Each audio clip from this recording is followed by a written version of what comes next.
In my prior missives, I was given to addressing you as the blessed brethren of the council. This I shall do no more.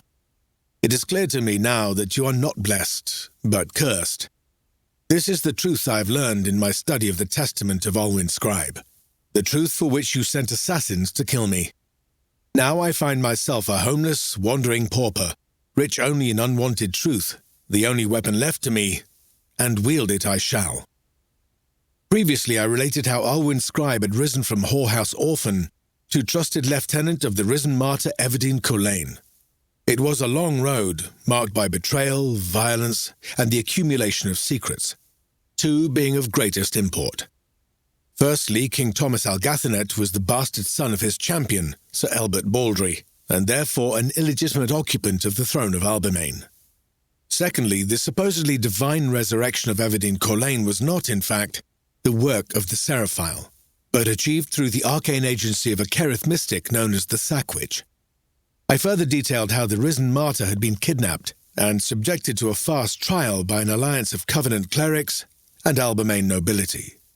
It was the intervention of Alwyn Scribe and his duel with Sir Althus Laval that freed her, together with the assault launched by her loyal soldiers of the Covenant Company and a mass of devotional churls. And so to the Chavine forest they fled, carrying a grievously injured Alwyn. Alwyn's recovery was slow. His principal injuries suffered at the hands of Sir Althus, leaving him at the mercy of recurrent, agonizing headaches. His slumber was also tormented by dreams of his perverted and justly murdered associate Urshel, a phantom given to speaking curiously accurate visions of future travails. This brief period of woodland skulking was interrupted by the arrival of Evadine's father, Lord Altheric Courlain, bearing an invitation to parley from King Thomas. Despite misgivings, Alwyn advised her to agree, and the Covenant Company set out for the cathedral city of Atheltor. The sojourn was marked by an accumulation of devotional souls, adding greatly to the number who had flocked to Evadine's banner during her interlude in the forest. The outcome of the parley at Atheltor is well documented, and therefore requires only a brief summation. Evadine received formal recognition as a risen martyr after swearing fealty to King Thomas. Now bound by her oath to the crown, Evadine was obliged to accept King Thomas's commission to travel to the troubled duchy of Alundia. Once there, she would occupy the ruin of Waltham Castle as a means of demonstrating the authority of both king and covenant. Before setting off, Alwyn sought knowledge of Alundia at the Covenant Library, where he was reacquainted with Ascendant Arnabus, the cleric who had overseen the fast trial of the risen martyr. Finding his suspicions stirred by the cleric's cryptic allusions to the Sackwitch, Alwyn attempted to force more information from him, only to be interrupted by Princess Leonor, sister to King Thomas. During this meeting, Alwyn divined that the princess was chiefly responsible for keeping her brother on the throne via a network of spies. During the journey to Alundia, Alwyn's dreams continued to be troubled by visitations from the odious Urshel.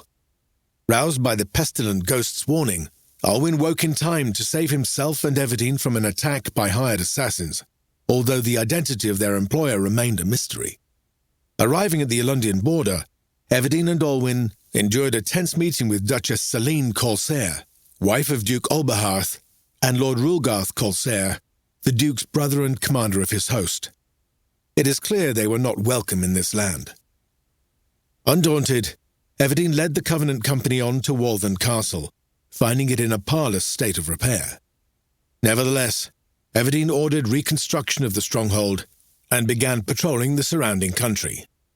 Alwyn and Willem Dornmal, former lord and childhood friend of Evadine's, now commander of her mounted guard, discovered a burnt-out shrine and several pilgrims slaughtered by fanatical Alundian heretics.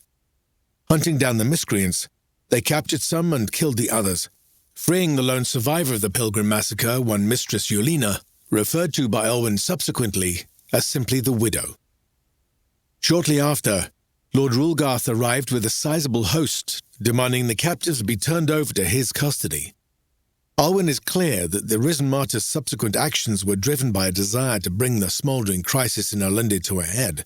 She allowed the vengeful widow to execute the captives, hanging them from the castle walls, and leaving Lord Rulgarth no option but to lay siege or cede to the authority of the crown.